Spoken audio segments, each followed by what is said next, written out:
Hello. Today we're going to look at some oscillations in audio. First, let's start with the cricket sound and zoom in. All right. Each one of these is the cricket rubbing its wings against its body or rubbing its legs against its body. I forget which one. You'll have to look that up if you don't know off the top of your head. But you actually don't need to know that. We're just working with oscillations here. And oscillations, you can identify them in any sound. Every sound is made up of oscillations. So any sound, you zoom in on it, which not a lot of people do nowadays because they just put MIDI into their computer and play instrument sounds and software, and they multi-track. So they're kind of doing the Moby thing and not really the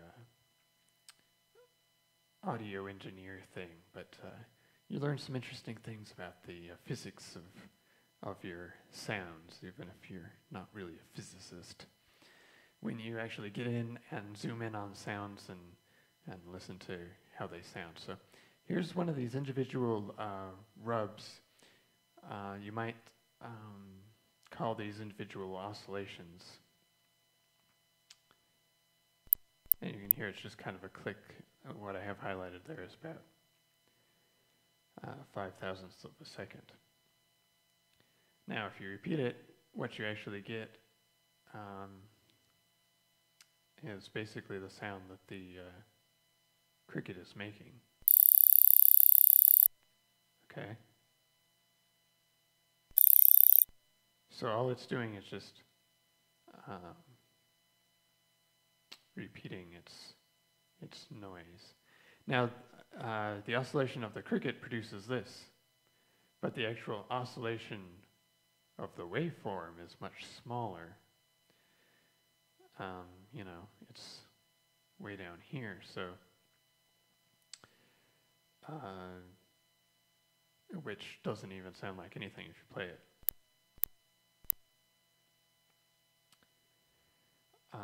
Just a real slight click. So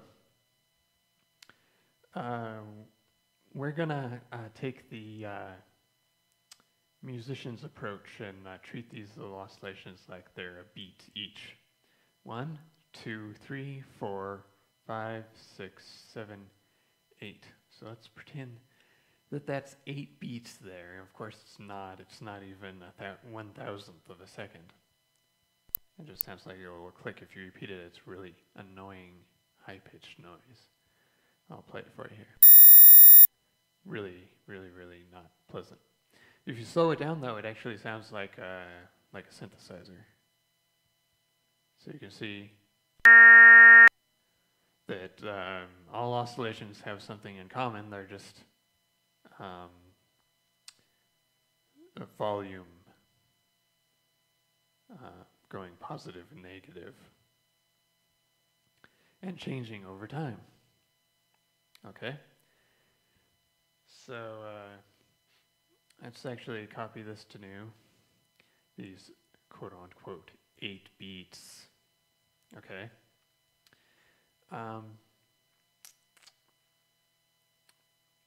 Truth is, you're never going to get this to stretch out to a drum loop or something. But what we can do is stretch it out to like a quarter of a beat. If you stretch it out to a whole beat, it's just not going to work because it just stretches out into nothing, basically. Okay, but we're going to stretch this out into a quarter of a beat.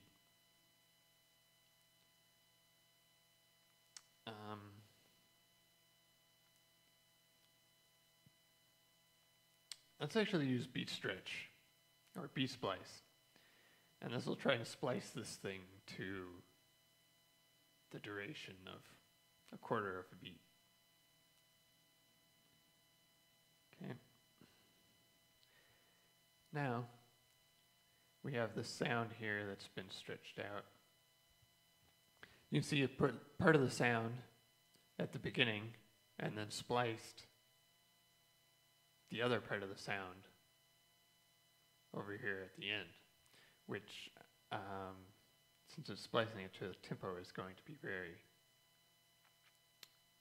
rhythmic. And that is fantastic. Okay, so now we have a bit of this synthesizer here. And we're going to, as you can see, it also has oscillations. They go positive, negative, positive, negative. Actually going positive, negative, positive, negative, positive, positive. Just tiny squiggles here before you get to these bigger oscillations. So that's that sound. I already counted this out into a number of oscillations so that it can repeat. And we're going to, let's make this 4 beats. 120, stretch it out to 4 beats. Ready? And it has stretched this out into these individual little oscillations, which are going to be lots of little clicks.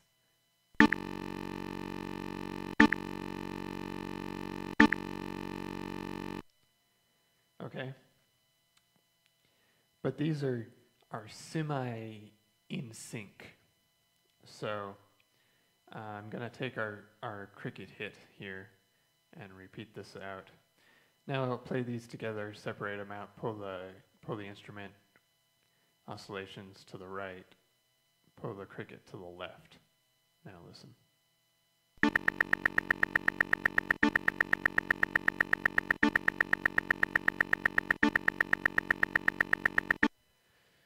All right, so if you're not thinking like texture, drum loop, weirdness sort of thing going on, then you probably don't have any musical talent. So that's to show you how you can take a sound, you can go into the individual oscillations. You don't have to always stay with the drum loop. You don't have to just multi-track keyboard sounds or MIDI. You can go in there, you can take a little sound, you can record a cricket, you can record a door opening, closing, you can go down, clip out just a tiny bit of the sound. You can splice it in a good editing program like this. And this is many years old, and so you can go in there and you can start making music out of any sound. You don't need 2,000 instrument sounds and from piano to glockenspiel, and you don't need a whole bank of cool bass beats. You can actually go in there and you could actually fashion this. You could probably fashion this into a bass beat actually if you really wanted to. Let's adjust the sample rate way down. Okay.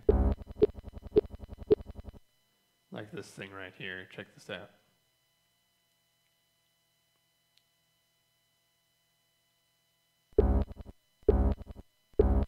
And that's a little bass sound made there from the instrument sound. And you hear the cricket all slowed down there. So that should give you some ideas. You could actually, if you really want to, turn that into some kind of crazy bass line. Yeah. So there you go.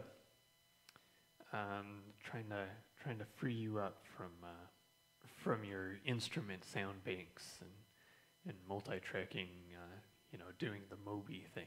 Leave that to Moby, get in there, get creative, chop up sounds, go nuts. I mean, just try everything and your music will stand out to a trained ear, whereas people who hear you layer instrument sounds, they're just going to say, well, that's nice, layered instrument sounds, but we hear that so much, every loudspeaker in the world is playing layered instrument sounds, so it's really cool to get in there and do something a little more experimental. So I hope you learned something. See you later.